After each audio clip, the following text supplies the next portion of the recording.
Bonjour à tous, merci à tous pour votre présence et d'être là aujourd'hui. L'objectif aujourd'hui, c'est de vous faire un état des lieux d'où on en est sur la facturation électronique. On va reprendre du début, mais je vais aller assez rapidement sur la phase d'état des lieux, on va dire. Et l'objectif, c'est que je vous explique comment on a prévu de vous accompagner et comment on a prévu chez Yad de gérer cette transition à la facturation électronique. Donc, merci encore d'être là. On se réserve une phase de questions-réponses à la fin du WebSem. On a avec nous notre référent de facturation électronique, Christophe, qui est connecté, donc il pourra répondre à toutes vos questions dans un second temps. Pour les personnes qui ne nous connaissent pas, je me permets une petite introduction de 3 slides. Donc, société Yad Informatique, nous sommes intégrateurs Sage en région lyonnaise depuis maintenant 27 ans. On a une structure à taille humaine, on est 16 collaborateurs et on compte à peu près plus de 500 projets réussis et de nouvelles acquisitions Sage par mois environ. L'idée, c'est de faire grandir nos clients via des outils, puisqu'on va un petit peu plus loin que ce que c'est faire Sage, avec des applications connectées à l'environnement Sage, tout simplement. Donc, je vais vous passer ces slides parce que c'est pas ce qui nous intéresse aujourd'hui. Le contenu est condensé. J'ai pas mal de choses à vous dire et donc j'espère que ce sera très clair. Chez Yad Informatique, avant de rentrer dans le vif du sujet, on a 3 piliers sur lesquels on s'appuie: la partie prestataire informatique, la partie pilotage avec Sage et la partie automatisation avec nos applications. Donc aujourd'hui, on fait de l'écosystème Sage tel qu'il existe, tel que vous pouvez le connaître, un écosystème amélioré via nos applications qui permettent d'automatiser votre quotidien. C'est vraiment comme ça qu'on essaye de différencier l'usage de Sage, et donc on va aussi accompagner forcément nos clients dans la facturation électronique et dans cette étape-là en essayant de vous faire perdre un minimum de temps, puisque ça va être une obligation légale qui va vous demander forcément du traitement et du temps à passer sur votre logiciel et dans tous vos flux de factures. Donc au programme aujourd'hui, la réforme FE, où on en est. Si jamais vous n'avez pas les infos, crucial, vous les aurez. Les flux, on va revoir les flux d'achat et les flux de vente en fonction de vos obligations. Je vais vous parler de la plateforme agréée de Sage, qui est celle qu'on préconise dans 90% des cas. Je vous expliquerai pourquoi 10%. Le Sage Data Clean and Control, la démat des factures fournisseurs, à ne pas confondre avec l'obligation de la facturation électronique. Ce que j'aimerais que vous compreniez, ce qui est hyper important, c'est de dissocier l'obligation de facturation électronique et la dématérialisation des factures. C'est en 2 choses différentes, mais qui sont liées. Et comment chez Yad, on vous propose de vous accompagner dans ces évolutions-là. On y a travaillé pendant longtemps pour essayer d'être le plus juste possible et pour vous accompagner sur les prochaines années dans cette réforme. Donc, la bonne nouvelle, c'est que vous avez encore le temps d'anticiper, mais je ne vais pas vous le cacher, on est un peu au dernier moment où c'est maintenant qu'il faut s'y mettre, sinon vous risquez de passer l'été derrière des écrans et c'est vraiment pas ce que je vous souhaite. Du coup, il faut vraiment prévoir d'agir dès maintenant pour prendre de l'avance, sécuriser votre conformité, être prêt à partir de septembre. Je vais revenir sur les dates après pour que ce soit hyper précis. Préparez vos équipes et bénéficiez d'un accompagnement. C'est logique, plus vous anticipez, plus la transition sera simple pour votre entreprise et moins vous serez assujetti à de potentielles surprises ou des factures qui ne vont pas se transmettre une fois que la loi va rentrer en vigueur. Avant de rentrer dans des dates et des obligations, permettez-moi de vous rappeler les règles et qu'est-ce qu'une facture électronique au sens propre du terme et quelles vont être vos obligations. Donc, comme je vous le disais, une facture électronique, c'est une facture qui doit être créée, émise ou reçu par voie numérique. Mais vous pouvez me dire, on va envoyer un PDF dans un mail. Mais non, ça ne marchera pas parce qu'il faut que les données soient structurées et transmises via une plateforme agréée. C'est les 2 autres obligations qui font qu'une facture par PDF, par mail, n'est pas une facture électronique et ne fonctionnera plus à partir du 1er septembre 2026, voire 2027. Donc, l'alerte, c'est que scanner une facture papier pour l'envoyer par mail, ce n'est pas une facture électronique, ça on oublie, même si ça nous a bien servi jusqu'ici, mais on va passer maintenant au step supérieur. Donc ce qui sera plus accepté à partir du 1er septembre 26 ou 27, c'est la transmission directe d'une facture papier ou manuscrite, la facture PDF classique envoyée par mail ou un lien de téléchargement d'une facture dans le corps d'un mail. Ce que je vais vous dire en fonction de la taille de votre entreprise va pouvoir être d'actualité, soit en réception, soit en émission. Une partie aussi importante que je voulais voir avec vous aujourd'hui, c'est que bien réussir à dissocier ces deux flux, le flux sortant et entrant, qui pourront se gérer de deux façons différentes. Donc, à partir de 2026, du coup, ce qui va être accepté, c'est le format FactureX qui est déjà aujourd'hui exploitable avec Sage, qui va tout simplement être votre facture, mais avec un fichier structuré électronique, un XML qui est intégré, qui va comporter tous les champs obligatoires nécessaires pour passer par des PA. Le format UBL aussi, qui est un format d'échange international européen. Aujourd'hui, Sage est compatible FactureX. Demain, Sage nous communique son souhait de passer sur le format UBL, puisque c'est le format qui a été signé au niveau européen.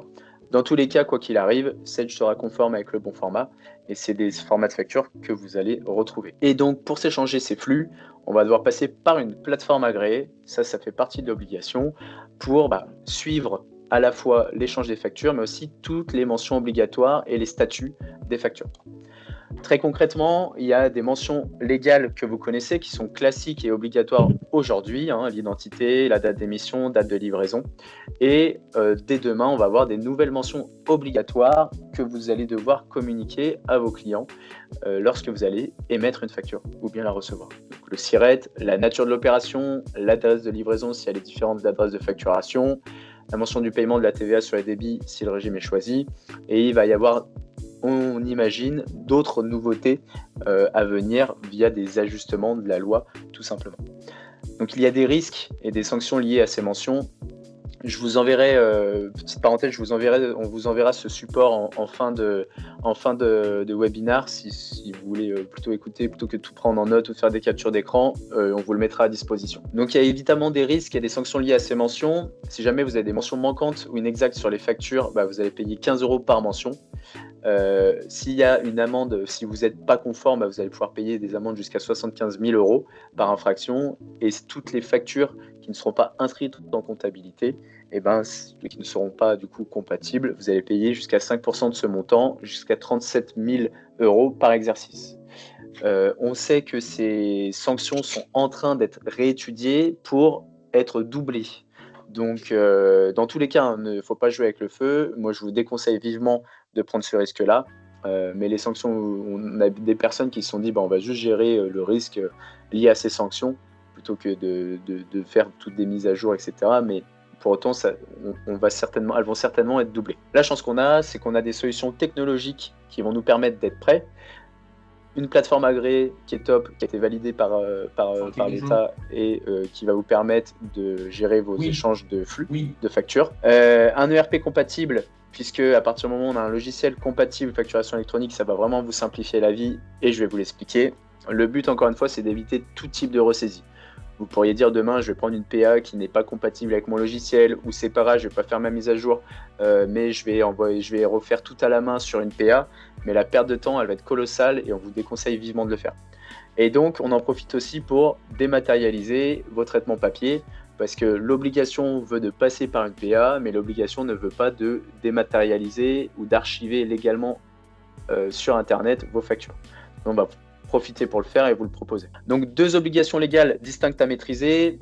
La partie e-invoicing, où là, vous allez devoir, entre entreprises B2B, échanger des flux de factures, comme vous le faites aujourd'hui, en passant par une PA demain, c'est la vraie différence, et du coup, gérer des statuts de cycle de vie obligatoires. C'est la nouveauté, mais qui va aussi, je pense, vous permettre de gagner dans le suivi de votre activité.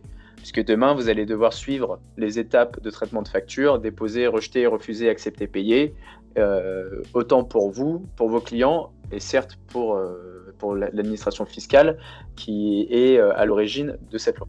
Et la partie e-reporting, parce qu'on a eu souvent la question, mais moi, comment je fais pour mes clients internationaux, comment je fais pour mon B2C, comment je fais pour mes sociétés non assujetties, et en fait, vous allez avoir l'obligation de reporter cette activité et du coup de transmettre à l'État ces informations de facture. Et donc, vous allez pouvoir transmettre ça via la PA ou via le PPF. Donc, ces deux obligations, elles sont à maîtriser. Elles sont aujourd'hui gérées par la plateforme agréée de Sage. Donc, ne vous inquiétez pas, on va s'en occuper. Ce que la loi impose aussi, c'est de gérer les statuts de traitement. Les statuts de traitement, c'est d'avoir, comme je vous l'ai dit, les étapes de la facture, mais aussi les statuts de paiement. Donc mise en paiement, payé, partiellement payé, en retard, litigieuse. Cette partie-là, elle est rassurante puisque demain, dans un monde idéal, on imagine qu'on sera tous à jour et du coup, ça va réduire les délais de paiement. Et ça va être une info obligatoire. Vous l'aurez compris, tout ce que j'évoque, les statuts de traitement, les statuts de paiement, si ce n'est pas directement intégré à votre logiciel, ça veut dire que c'est des opérations manuelles que vous allez devoir faire. Et donc devoir aller sur une plateforme agréée, lui dire là c'est bon, elle est payée, elle est partiellement payée, là je suis en retard, j'ai accepté la facture, je l'ai envoyée. Et toutes ces étapes représentent un temps inconsidérable qui pour nous n'est pas juste viable à vivre. Du coup, c'est pour ça qu'on insiste sur le fait d'être à jour et d'utiliser la PA de Sage pour faciliter ces échanges. Mais je vais y revenir après. Donc en tout cas, vous allez être dans l'obligation d'informer du statut de traitement d'une facture et du statut de paiement de la facture, ce qui va vous permettre d'avoir plus de visibilité sur votre activité. Je trouve qu'il y a des côtés ultra positifs à cette loi, même si ça va vous demander du temps, mais d'avoir plus de visibilité aussi sur toutes vos factures en cours de règlement et pourquoi pas baisser son encours client. La facture électronique, vous avez vu que ça fait un gros boom de partout. L'idée, c'est que vous compreniez les principaux acteurs. Bon, il y a vous au milieu, ce qui fait que vous êtes présent aujourd'hui, mais il y a un monde qui gravite tout autour.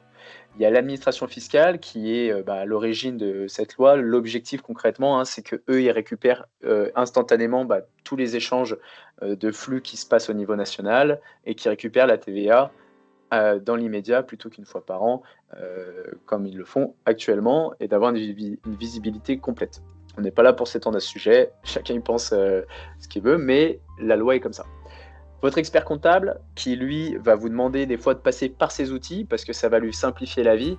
Pour autant, très sincèrement, on ne pense pas que ce soit dans votre intérêt de faire ça.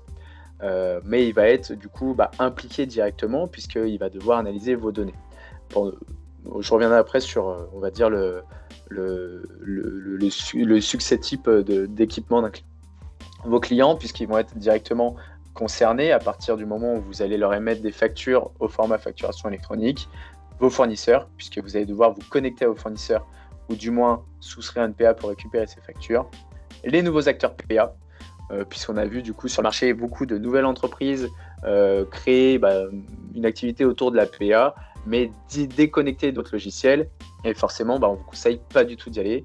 Et Sage et YAD, pour le coup, où là, nous, notre rôle, c'est de vous accompagner dans le meilleur choix qui sera le plus logique pour vous. Et j'insiste là-dessus, comme je vous le disais, on peut dissocier la PA de vente et d'achat. Mon conseil, sans vous connaître, si vous utilisez Sage, ça va être de prendre les outils de Sage pour privilégier la connexion entre ces environnements.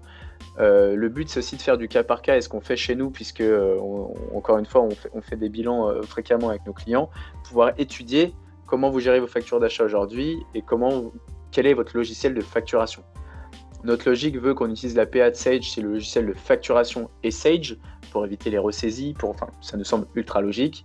Et sur la partie réception, ça nous arrive de ne pas forcément conseiller la PA de Sage puisque vous avez déjà un éditeur en place sur la démat des factures fournisseurs et du coup, pas d'intérêt logique à rajouter une couche à ce niveau-là.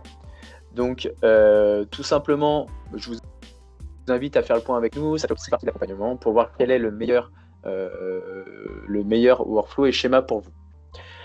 Donc très concrètement, au-delà des acteurs, il y a des dates à respecter. Vous, ce qui vous concerne, la plupart de nos clients sont dans la catégorie TPE-PME.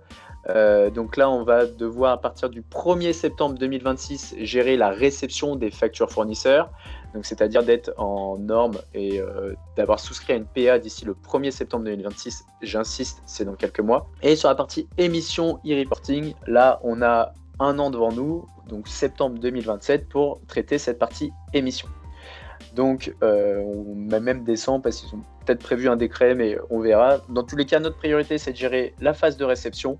Et notre priorité à nous tous sur l'année qui va venir, une fois qu'on aura géré septembre, c'est de préparer le passage à la suite et donc à l'émission. Quand même, le calendrier, c'est ce qu'on est censé respecter Pour autant, pour suivre un petit peu mes clients s'équiper, j'ai beaucoup de personnes qui me disent qu'ils n'attendront pas 27 pour vous envoyer des factures à partir du moment où Sage permettra d'envoyer des factures via une PA.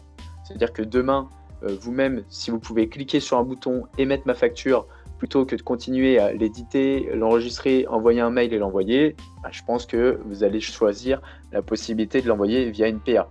D'autant plus que vous allez profiter des flux de statut, des flux de paiement, enfin des statuts de traitement, pardon, et des statuts de paiement de la facture. Donc c'est vraiment des informations non négligeables. Donc je vous conseille vivement d'être prêt au plus tôt pour pouvoir émettre le plus rapidement possible, récupérer vos dus le plus rapidement possible et de bénéficier de tout le fonctionnel de votre logiciel. En plus de ça, l'APA de Sage couvre 100% des cas d'usage. Les cas d'usage, c'est tous les cas un petit peu spécifiques qu'on aurait pu citer et j'y reviendrai après. Et, en tout cas, l'APA de Sage les gère. Vous l'aurez compris, pour être en phase, nous, le premier pilier et ce qu'on va vous conseiller dans un premier temps, c'est de vous inscrire à l'APA de Sage. Si jamais vous avez votre logiciel de facturation équipé Sage et si vous utilisez la compta Sage évidemment, que ce soit en sortant ou en entrant. Si jamais vous avez une autre solution de démat en facture entrante, dans ce cas, ça s'étudie, revenez vers nous pour qu'on puisse faire du cas par cas à ce niveau-là. Et si vous n'avez pas de solution, évidemment, la plateforme agréée de Sage. Alors pourquoi ? Sage déjà met à disposition sa plateforme agréée pour tous ses clients gratuitement jusqu'à 12 000 flux par an. Ça veut dire que jusqu'à 12 000 flux par an, vous n'allez rien payer pour côté plateforme agréée pour émettre et recevoir des factures. Elle va être intégrée nativement à votre logiciel de gestion ou de comptabilité, ce qui va permettre d'éviter les va-et-vient pour aller requalifier de la donnée, ce qui va du coup vous permettre de contrôler les coûts associés à ça, que ce soit des coûts aussi de temps à passer. Une interopérabilité totale, puisque la PA de Sage a été reconnue par l'une des premières plateformes agréées et elle l'est toujours, et donc une conformité garantie pour le passage à la facturation électronique. La PA de Sage, elle peut être utilisable de 3 façons différentes. La première, c'est in product. Ça veut dire que si vous êtes en dernière version, d'où l'intérêt d'être en dernière version, vous allez accéder à tout le fonctionnel de la PA depuis Sage. Ça veut dire que vous allez pouvoir envoyer aux factures, mais aussi traiter depuis Sage tous ces flux et toutes ces étapes de paiement et de statut, mais à l'intérieur de Sage directement. Pas besoin d'aller vous connecter sur la PA pour récupérer vos factures, puis les gérer dans Sage. Le deuxième point, si jamais votre logiciel Sage n'est pas à jour, vous allez pouvoir vous connecter à la PA de Sage et du coup aller récupérer ces factures et les traiter dans Sage. Et la troisième possibilité, si jamais vous voulez connecter la PA de Sage à votre logiciel non Sage par exemple, ce qui est complètement possible, on peut développer une passerelle entre l'APA de Sage et votre ERP. On a des ERP qui sont non compatibles. On a des clients qui utilisent Sage en comptabilité, mais pas Sage en logiciel de facturation. Et du coup, pour eux, on va développer un API entre l'APA de Sage et donc le Sage Connect et leur logiciel. Donc, dans tous les cas, nous, on vous invite à vous inscrire à l'APA de Sage, que ce soit sur les flux d'achat ou de vente ou l'un des deux, mais au moins sur la partie vente, parce que au moins c'est quelque chose que vous n'aurez plus à faire et vous allez être référencé au sein de l'APA de Sage et donc inscrit. Pour revenir sur les flux d'achat et les flux de vente, comme ça vous saurez concrètement s'il faut s'inscrire ou pas. Sur les flux d'achat, dans un premier temps, si votre fournisseur aujourd'hui ou demain va utiliser une PA, tout simplement, avec la PA de Sage, vous allez recevoir dans votre Sage. Et donc vous allez pouvoir, depuis Sage 100, vous allez avoir une bannette avec vos factures, traiter ces factures à l'intérieur de Sage. Si votre fournisseur n'est pas compatible, ou un fournisseur international par exemple, il va pouvoir passer par ACS, on va en reparler, le module de démat, pour venir dans votre solution, aux nouvelles possibilités. Puisque demain, il faut bien comprendre que si jamais nous, Français, on est prêt à recevoir de la facturation électronique, on n'est pas dans l'obligation de passer toutes les factures d'achat via la plateforme agréée. Ce qui veut bien dire qu'on a une obligation d'accepter, mais pas une obligation de traiter toutes les factures dans la plateforme agréée. C'est une nuance qu'il faut bien comprendre parce que c'est comme ça qu'on comprend l'intérêt d'autres logiciels. Et donc sur la partie vente, là on ne peut pas faire plus simple. Si vous êtes sur une solution Sage conforme en dernière version, depuis Sage, un clic, ça va venir déposer votre facture sur la PA et donc votre client va pouvoir aller récupérer sa facture sur sa PA. Libre à lui d'utiliser une PA ou pas, qu'importe. Mais vous l'aurez compris que si à partir du 1er septembre, vous pouvez envoyer vos factures en un clic, on ne comprend pas trop pourquoi on ne le ferait pas. Une autre nuance sur ce schéma qu'on vous enverra encore une fois, si jamais vous avez des factures de vente, ça arrive sur des Excel pour des holdings ou des fois ça va être 5 factures par an, 3 factures par an, ou faire de la facturation intersociété, mais on n'a pas créé une nouvelle société dans Sage. Donc, pour ce cas spécifique, on pourra aussi passer par ACS, le module de démat, sur lequel je vais revenir un petit peu plus tard, qui va être un opérateur de démat. Vous allez envoyer votre PDF, envoyer votre Excel, et vous allez compléter tous les champs obligatoires pour rendre cette facture compatible. Donc, flux d'achat, souscription à la PA de Sage, vous allez les recevoir automatiquement. Flux de vente, souscription à la PA de Sage, vous allez pouvoir tout simplement envoyer vos factures. La souscription se fait au même endroit, on vous enverra le lien pour le faire, c'est gratuit et on vous conseille vivement d'y aller. La deuxième, on va dire obligation, dans notre combo gagnant, c'est d'être en dernière version. En dernière version, ça veut dire aujourd'hui V12, V12.10 qui est en train de sortir, V12.20 en juin et V12.30.40 l'année prochaine. Sage annonce que vous serez compatible facturation électronique à partir de la V12 et que les nouveautés V12.10.20.30 vont vous permettre de débloquer du fonctionnel dans le produit connecté à l'APA de Sage. Alors pourquoi être en dernière version? Ça paraît logique, mais tout ce que vous allez retrouver dans l'APA, comme je vous l'ai dit, sera directement accessible depuis votre logiciel. Toutes les nouveautés qui vont pouvoir arriver dues aux ajustements des lois potentielles à partir de septembre seront présentes que dans la mise à jour, puisqu'aujourd'hui on ne peut pas prévoir ce qui va se passer demain. Donc l'idée c'est que avec la dernière version, toutes les fonctionnalités FE seront intégrées dans votre flux de travail habituel. C'est-à-dire que la comptabilisation des factures reçues se fera directement depuis votre logiciel Sage avec vos saisies à vous directement, comme vous le faites habituellement. La gestion des statuts obligatoires se fera dans Sage, le rapprochement se fera dans Sage, la conformité, le contrôle de conformité de l'émission se fera directement depuis Sage et vous allez pouvoir, avant d'envoyer une facture, contrôler son état, est-ce qu'elle est compatible ou elle ne l'est pas, au lieu d'envoyer une facture non conforme et de recevoir un refus. Le e-reporting qui sera directement dans Sage encore une fois, et l'imputation analytique pour aller encore plus loin qui se fera directement dans Sage. Pour nous, il n'y a pas de débat sur le versionning. La version la plus évoluée va aussi traiter tous les nouveaux cas d'usage qui pourront être découverts par la suite. Donc en termes de gain de temps, en termes de fluidité de traitement et en termes de conformité, on vous conseillera toujours d'être en dernière version. On parle de cas d'usage. Aujourd'hui a été décrété 44 cas d'usage différents qui sortent des flux standards que je vous ai montré tout à l'heure. C'est-à-dire j'ai une facture, j'ai mon client, on est dans le monde des bisounours, il reçoit sa facture, il la traite et c'est terminé. Donc on a 40 cas d'usage qui ont été décrétés et 100% ont été traités par Sage. Ça ne veut pas dire que 100% ont trouvé des solutions, mais au moins 100% ont été étudiés et on a des réponses à vous apporter. Je vais vous donner une liste exhaustive jusqu'aujourd'hui, mais qui va du coup évoluer. Et ce qui nous fait tilt, c'est que certains cas d'usage seront dispo que dans les versions à venir. V12.20, .30, .40. Et ça, comme je vous l'ai dit, quand on voit ce que Sage annonce, on est sur l'année 2027. Donc c'est évident qu'on aura à minima une mise à jour, 2 mises à jour, 3 mises à jour sur les 2 ou 3 prochaines années à venir, si ce n'est plus. Aujourd'hui, on n'a que 44 cas d'usage. Si vous voulez que vous vous retrouvez dans un de ces cas d'usage, on a toutes les slides et on sait comment les traiter individuellement, donc on pourra vous répondre. Mais en tout cas, aujourd'hui, ça a été traité par Sage et ils ont une équipe qui travaille tous les jours sur le traitement de ces cas d'usage qui pourraient ressortir des questions des utilisateurs. Donc l'idée, c'est que vous compreniez que la mise à jour, elle est hyper importante, qu'elle va être quasi obligatoire à minima la V12 pour être en conformité.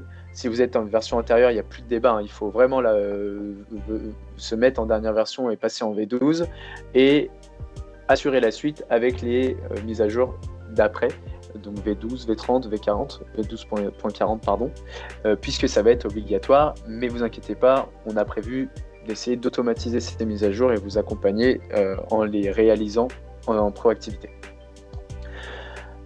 L'un autre module qu'on positionne dans le combo gagnant, c'est le SDCC, le Sage Data Clean and Control, qui est un outil qui vient se connecter à Sage 100, qui va vous faciliter la vie, mais au-delà de vous faciliter la vie, vous faire gagner beaucoup de temps. Nous, quand il est sorti il y a 1 an et demi, 2 ans, on était assez dubitatifs. On se posait la question comme vous de son intérêt. Sage le fait évoluer et aujourd'hui ça devient quasiment une obligation, du moins si vous voulez vraiment avoir une solution qui est automatisée, honnêtement il faut y aller. Plus concrètement, Sage Data Clean and Control, ça va vous permettre de contrôler tous vos paramètres, sociétés et données tiers. C'est-à-dire que demain, avec la facturation électronique, vous avez des obligations de traitement dans vos paramètres société. Donc, il faut qu'il y ait des champs de renseignés, vos registres de taxes, votre identification. Enfin, il y a pas mal de champs à vérifier dans les paramètres société, mais aussi dans vos tiers clients et fournisseurs. Il y a un gros travail à faire là-dessus. Et donc, le SDCC vous permet un contrôle de masse et de prioriser vos tâches. Ça va vous permettre d'éviter les factures avec rejet. Comme je vous le disais, le but de SDCC, c'est que avant même d'envoyer une facture, on va pouvoir identifier s'il y a des éléments qui bloquent. Ça va vous permettre donc de détecter des anomalies et des incohérences, et surtout, ça va vous permettre de mettre à jour en automatique le statut de traitement de vos factures et le statut de paiement de vos factures directement dans Sage. Plus concrètement, nous, le SDCC, on l'inclut dans nos formules d'accompagnement, et on pourra vous envoyer aussi tout ce que permet de faire le DCC que ne permettra pas de faire la V12. Ce qu'on en comprend, c'est qu'avec la V12, on va avoir le fonctionnel vraiment de base, mais beaucoup de ressaisie et de temps à passer sur du manuel, alors qu'avec la solution SDCC, on va quand même gagner du temps avec des opérations de masse quand on voit comment évoluent nos bases Sage chez nos clients et chez nous aussi. Donc l'idée, c'est de pouvoir bénéficier de ce fonctionnel pour gagner du temps plutôt que de devoir tout faire à la main. Donc encore une fois, le SDCC pour nous c'est plus un débat, il faut y passer et il faut l'activer et commencer à l'utiliser. Vous allez me dire la liste est longue, par quoi commencer? Et c'est l'objectif de notre accompagnement où on a un consultant qui va vous l'installer, vous montrer comment il fonctionne et prendre avec vous la main pour paramétrer votre Sage correctement pour être prêt en septembre. Le quatrième élément, c'est la dématérialisation. Comme je vous l'ai dit, c'est hyper important de réussir à dissocier mon traitement de facture électronique au sens informatique du terme de je fais de la dématérialisation de facture. La grande nuance, c'est que la plateforme agréée de Sage ne comprend pas d'archivage légal. C'est-à-dire que demain, vous êtes dans l'obligation d'archiver légalement toutes vos factures. C'est-à-dire qu'aujourd'hui, on a des clients qui le font sur un Drive, sur un SharePoint, c'est pas de l'archivage légal. L'archivage légal, si vous n'avez pas de solution de démat, c'est les classeurs en papier et d'avoir mon classeur de vente, mon classeur d'achat, trié par date, trié par ordre alphabétique, qu'importe, on voit tout et n'importe quoi avec des étagères remplies de factures. Ça, c'est une obligation légale, c'est d'avoir une copie de toutes ces factures. Ou alors de déposer tous ces éléments dans un espace d'archivage légal à valeur probante dont le module de Sage prévoit dans Sage Automatisation Comptable. Donc demain, ce serait dommage de voir toutes les factures électroniques, de devoir les imprimer pour les stocker, comme les circuits de validation. Aujourd'hui, je ne sais pas comment c'est géré chez vous, on pourrait faire du cas par cas, mais le but, c'est de pouvoir dématérialiser ces circuits de validation.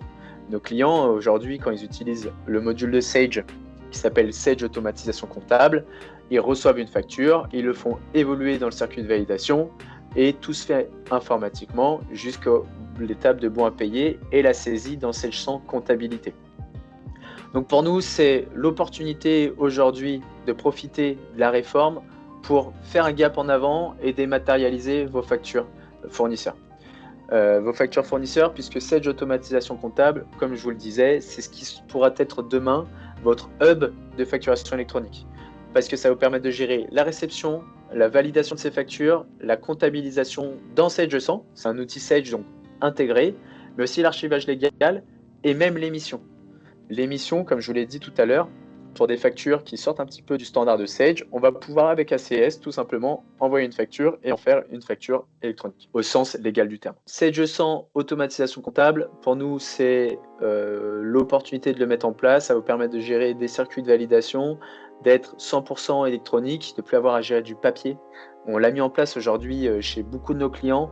Le constat auquel je ne m'attendais pas, c'est toutes les personnes qui m'ont dit « Merci Enzo, j'ai gagné du temps dans la recherche d'informations. » Puisque vu que vous avez tout archivé en ligne, et ben vous pouvez rechercher dans tous les livelets.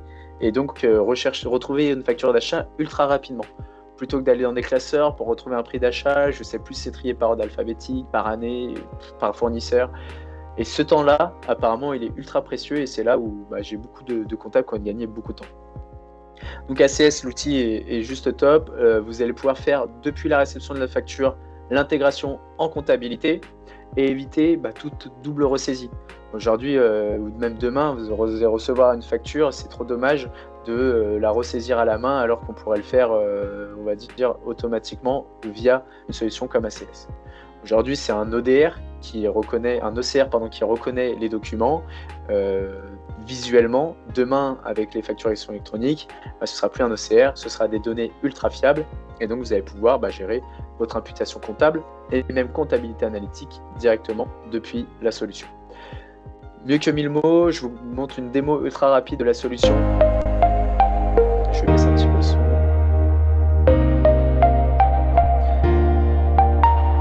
Sage Automatisation Comptable vous indique que vous avez des factures en attente de traitement. Donc là, on est sur un lien web, ouvrons site internet, une facture. un identifiant mot de passe et on a toutes nos factures d'achat. Vous proposera de pré-remplir les éléments de facturation grâce aux éléments récupérés sur la facture.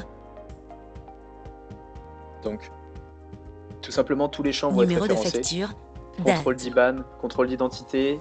Et à partir de ce moment-là, je traite ma facture. Il vérifiera également que l'IBAN de la facture correspond à l'IBAN principal de la fiche fournisseur. Il récupérera le montant hors taxe, taxes et TTC de la facture, puis vous permettra d'imputer les écritures comptables. J'arrête de lui couper la parole. Vous pourrez également poser une question à un collègue,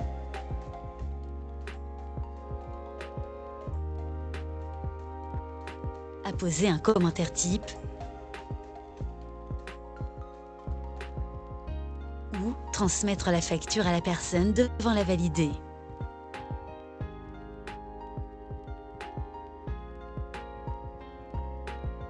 Une fois la facture validée, elle pourra être exportée dans le journal d'achat Sage sans comptabilité avec un statut en attente de bon à payer.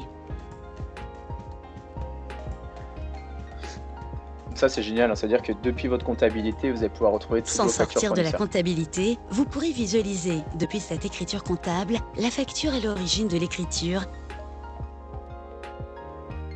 Et donc retrouver toute la traçabilité de traitement sur cette facture. Ainsi que toutes les informations liées à cette facture. Okay. Donc ça, c'est Sage Automatisation Comptable. Ça va vous permettre tout simplement de dématérialiser le traitement de vos factures fournisseurs. On l'a en production chez pas mal de nos clients. On a aussi des clients qui quittent d'autres solutions comme Zendoc, Use, Esquire pour passer sur la solution de Sage, qui est beaucoup plus intégrée au logiciel Sage 100 que le seraient les concurrents, ce qui paraît assez logique puisqu'on est sur une solution native de l'éditeur qui va vous permettre de retrouver tous ces éléments et d'être connecté à votre comptabilité et même à vos documents des achats si jamais vous gérez vos documents des achats depuis la gestion commerciale. Nouveauté d'ACS. Comme je vous l'ai dit, là on parle de réception et ACS va aussi être un OD, opérateur de dématérialisation, et va vous permettre demain d'émettre des factures au format facturation électronique. Ça veut dire que c'est une autre possibilité qui se dessine pour vous. Si jamais vous êtes sur un logiciel non conforme, que ce soit Sage ou pas, vous allez pouvoir passer par ACS demain pour envoyer des factures. Ce sera payant, mais c'est possible.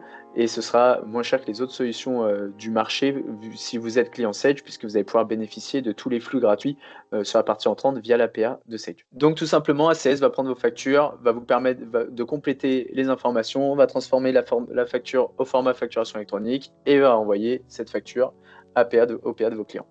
Vous allez me dire, mais pourquoi ACS et pourquoi l'APA de Sage? Où se situe, quand est-ce que je vais sur ACS, quand est-ce que je vais sur l'APA, etc. Je vous rassure, ACS est connecté à l'APA de Sage, ce qui veut dire que demain, l'objectif, c'est pour ça que je vous disais que ACS c'est un hub de facturation, c'est que toutes vos factures passent par ACS, puisque l'APA de Sage vient dans ACS. Ce qui veut dire que demain, si vous recevez une facture par un fournisseur étranger, par un artisan ou par un client qui passe par l'APA, toutes ces factures d'achat seront dans votre circuit de validation dans ACS. Pour moi, c'est vraiment le point facilitateur de la réforme et ce qui va vous permettre d'optimiser la gestion de vos factures d'achat. Très concrètement, je vous remonte un schéma pour que ce soit ultra clair. Donc, dans un premier temps, dans la partie vente, comme je vous l'ai dit, facile, Sage 100, conforme, PA, client, il reçoit ma facture, il la traite. C'est aussi simple que ça. Si jamais j'ai une solution non conforme, je vais pouvoir passer par ACS pour l'envoyer à la PA et donc mon client va la recevoir. Et si on se met dans l'autre sens, c'est-à-dire que le client devient le fournisseur, et ben je vais pouvoir recevoir une facture de ma PA en passant par ACS et en l'intégrant dans Sage 100. Donc ACS, c'est vraiment le hub qui va vous permettre de centraliser tous vos flux de factures entrantes. Donc à vous de voir demain comment en septembre vous voulez vous équiper. C'est le moment de se poser la question, de passer par une solution plus intégrée, plus facile, plus optimisée, plus automatisée que d'avoir différents endroits où aller chercher la facture. Une fois c'est un mail, une fois c'est l'APA de Sage, une fois c'est une facture en papier que je reçois par la poste, etc. Donc ACS, le module qui va permettre de dématérialiser vos factures fournisseurs. Et donc, le cinquième pilier sur lequel on appuie ce combo gagnant, c'est l'accompagnement. En une heure, je suis obligé de passer, on va dire, de façon macro sur tous ces sujets, mais on peut rentrer dans les détails à chaque fois et y passer vraiment du temps, puisque pour chaque entreprise, vous allez avoir des spécificités différentes. C'est pour ça que Sage a créé un environnement de e-learning qui met à disposition et qui propose à la commercialisation et qu'on va nous vous intégrer dans nos packs de conformité ainsi que des rendez-vous réguliers pour garantir une transition maîtrisée. Donc on a créé des packs d'accompagnement parce qu'il faut que vous fassiez accompagner pour la mise à jour de Sage, la gestion de vos tiers, pour même sur les années à venir, toutes les nouveautés légales, les cas d'usage, etc. Il y a quand même beaucoup de choses à faire et c'est pour ça qu'on a réfléchi à un pack conformité. Un pack conformité qui est disponible en version on-premise ou en version SaaS. Tout dépend si vous êtes hébergé en version serveur ou en version en ligne, tout simplement. On en reparlera un petit peu plus tard. Et on inclut dans nos packs standards, qu'importe le niveau, parce qu'on a trois niveaux de trois formules différentes, la mise à disposition de l'espace e-learning.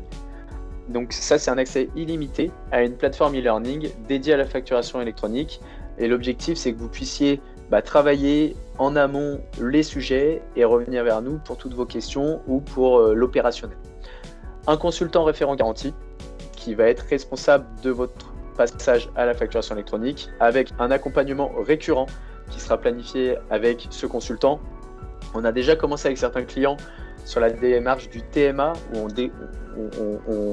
tout simplement on prenait le temps passé sur les packs TMA activés chez vous et on se rend compte que c'est plus pertinent de passer par un pack de conformité qui comprend tout ce temps-là. Donc pas d'inquiétude, si jamais vous avez souscrit un pack TMA exclusivement pour ça, on pourra l'utiliser pour d'autres opérations ou alors on pourra le déduire de ce nouveau pack d'accompagnement. L'inscription à la PA de Sage, donc là on va gérer l'inscription avec vous pour que vous soyez opérationnel au démarrage, des bilans réguliers et surtout le plus important, toutes les mises à jour qui vont arriver seront gratuites, installées et vous serez prioritaire sur ces mises à jour. Ce qui va nous permettre à nous de nous organiser, de pouvoir gérer et planifier à l'avance tout notre planning de mise à jour dont vous serez informé. Comme toujours, on ne fera jamais une mise à jour sans que vous en soyez informé, mais plus besoin de les payer ou d'être déstabilisé parce qu'il faut faire une nouvelle montée de version, mais vous venez de payer une mise à jour, donc c'est toujours un petit peu frustrant. Donc l'idée, c'est de trouver le bon compromis entre j'ai des mises à jour à faire, nous, on a beaucoup de travail à faire pour monter ces versions, donc on trouve un juste milieu pour que ce soit fluide et pour vous et pour nous. Donc dans ces packs, on comprend toutes les mises à jour à venir sur les 2-3 prochaines années. Et je vais vous le présenter juste après. Donc l'espace de e-learning, si jamais ça vous intéresse et je voulais voir du contenu, je vous le présente parce que c'est quand même intéressant. C'est un espace qui va tout simplement, qui est lié à votre ID Sage et donc à votre Sage University, et vous allez retrouver tous les éléments pour maîtriser le légal, pour préparer des dossiers, donc c'est-à-dire paramétrer vos fiches tiers, paramétrer vos codes de taxes, gérer vos registres de taxes. Et donc, dans chaque formule, vous allez retrouver, je pense que ça m'a déconnecté. Je vais essayer de m'y reconnecter rapidement. Tac. Dans chaque palier, vous allez retrouver en fait des petites vidéos, des quiz pour que vous puissiez retrouver tout simplement ces formations, enfin votre avancement dans la formation. Alors attendez, j'y retourne, je voulais vous le présenter. Quand même que vous voyez à quoi ça ressemble. Tac. Donc vous avez des cours, hein, tout simplement. C'est pas non plus hyper long. L'idée c'est d'y passer un petit peu de temps, que ce soit sur la partie préparation ou même sur la suite. Et quand vous lancez votre contenu, vous allez retrouver de la vidéo, des phases d'introduction, une nouvelle tuile, là, des calendriers, les calendriers Lego, etc. Je suis dans la phase évolution logicielle et plateforme, et des quiz pour être sûr que vous soyez prêts. Ça, on va dire que c'est le b.a.-ba, on va faire cet accompagnement avec vous dans tous les cas, mais ce qui est important, c'est la gestion des cas d'usage. Ça veut dire que ici, vous allez retrouver tous les cas d'usage mis à disposition et alimentés tous les jours en fonction de toutes les nouveautés. Donc demain, si jamais il y a une nouveauté ou une nouvelle réforme, au lieu de devoir booker des rendez-vous, etc. Et je sais que des fois, la disponibilité des calendriers de chacun ne convient pas à tout le monde, ça vous permet d'avoir certaines réponses en autonomie et de nous consulter si jamais vous avez pour le coup besoin d'aide et besoin de plus d'informations. Donc cet espace e-learning, il est mis à disposition pour vous utilisateurs et vous pourrez tout simplement vous balader à l'intérieur et suivre ce parcours de formation avec, encore une fois, tous les cas d'usage détaillés en fonction de ce que c'était faire. C'est de la vidéo, c'est de la présentation, c'est du quiz. Le but, c'est que vous puissiez gérer votre transition à la facturation électronique. Hop. Je me rebascule en vue présentation. Donc, comme je vous le disais, on a créé 3 packs de conformité en version on-premise ou en version SaaS sur 3 ans, puisque le temps d'agrément de la PA de Sage est établi sur 36 mois. Donc l'idée, c'est qu'on sait très bien qu'il va y avoir des ajustements sur les 3 prochaines années. Donc c'est que vous soyez tranquille sur les 3 prochaines années. Donc, comme je vous l'ai dit, la formule basique, c'est ce que j'évoquais. Si vous avez déjà SDCC, vous avez déjà ACS, ce qui est le cas de certains de nos clients, on a la formule basique qui comprend toutes les mises à jour, l'inscription à la PA, le consultant dédié, l'espace e-learning et l'accompagnement récurrent à la FE. Si jamais vous n'avez pas SDCC, pour le coup, nous on le préconise fortement maintenant, passer en formule essentielle, où là on intègre SDCC. Et en formule premium, on intègre Sage automatisation comptable jusqu'à 500 factures par an d'achat. Le but, c'est de bundliser, on a essayé de trouver un compromis pour faire une offre qui convienne à tout le monde. Évidemment, les 500 factures fournisseurs, parfois, ça ne va pas être suffisant. À ce compte-là, je vous laisse faire le point avec votre commercial pour affiner cette partie. Mais en soi, on a sorti les trois formules. Si vous êtes déjà équipé, la basique. Si vous voulez SDCC, mais vous avez une autre solution de démat, essentielle. Si jamais vous n'avez ni une solution de démat, ni SDCC, partez sur la premium. Vous allez me dire que vous avez envie d'avoir des prix, donc je vais vous les partager. On a créé deux formules de tarification. Une tarification pour les personnes en serveur, puisqu'on a énormément de travail à faire qui demande beaucoup plus de temps, et une version pour les personnes en SaaS. Donc pour la version serveur, c'est du tarif mensuel qui commence à 299 € par mois et valable jusqu'à 10 utilisateurs et hors développement spécifique. Donc, vous l'aurez compris qu'à ce prix-là, si jamais on est amené à faire 2-3 mises à jour sur les prochaines années, c'est hyper intéressant quand on voit tout l'accompagnement qui y est associé, ainsi que l'espace e-learning. Donc après, on rajoute les modules, donc 50 € en plus par mois pour le SDCC et 50 € en plus par mois pour ACS. On a aussi une formule en fonction de votre cas pour les plus de 10, mais je voulais quand même vous donner une notion de prix aujourd'hui pour que vous sachiez de quoi on parle et vous donner aussi la version de prix sur la version cloud SPC. Vous voyez que les tarifs sont quasiment divisés par 2 puisqu'on passe beaucoup moins de temps à monter des versions en SPC que sur la version serveur. Donc, si jamais vous posez la question de passer sur le cloud, c'est peut-être le moment de réfléchir et d'y passer avant septembre. Pour rappel, pour ceux qui ne le savent pas, aujourd'hui il existe la version serveur de Sage, le Sage 100, que vous utilisez pour la plupart, et la version SPC, qui est Sage Partner Cloud de Sage, qui est dispo en environnement web. Ça veut dire que demain, vous pouvez avoir votre même Sage, mais dans Internet. Donc avec un lien de connexion, un URL dans un navigateur web, identifié en mot de passe, et vous allez pouvoir retrouver votre environnement Sage. L'avantage, c'est que en baissant le coût, on va dire, d'accompagnement sur les années à venir, vous allez vous y retrouver avec le coût lié à l'hébergement. Même si, en faisant des études, on s'est rendu compte que le renouvellement de serveur aujourd'hui coûtait parfois plus cher que de passer en SPC. Donc, je me permets une slide, je vous l'enverrai sur le SPC, parce que faut que vous soyez conscient que ça existe et même intéressé. Si jamais vous posez des questions de renouveler de serveur, vous avez des lenteurs, vous en avez marre de gérer la sauvegarde, de gérer la maintenance de votre serveur, vous avez des disques qui tombent, etc.